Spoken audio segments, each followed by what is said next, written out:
बात कहब आज अहाँ के सुन के अहाँ सब दंग रह जेबै। आ एहन बेटा सब भेंट करे आवे ए दुनिया में एहन बेटा भगवान सब के देथुन भेंट करावे छी। ई छै त दुनु बालक हिनकर माता पिता के आइ छै विवाह के वर्षगांठ छै न, तै के उपलक्ष्य में ई हुनकर बेटा छै से गुप्त रूप से जिनका काल साँझ तक पता नहीं छलै जे हमरा घर में रुद्राभिषेक होइ छै। इनका फोन के साँझ में तो कि पंडित जी हमरा जानकारी नहीं है।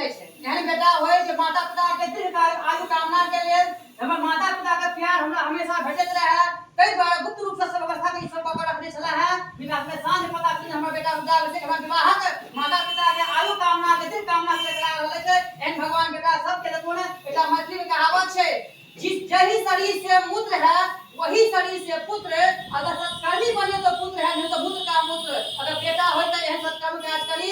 जो अहाँ के माय बाप होय है त ए वीडियो के लाइक जरूर करबै। जे एकटा बेटा रुद्राभिषेक करा रहल छै, अहू बेटा मां के हेबे संतान हेबे माय बाप के त लाइक जरूर मारबै जे भाई सब मनोकामना लोग के पुष्ट भेटतै। हर हर महादेव।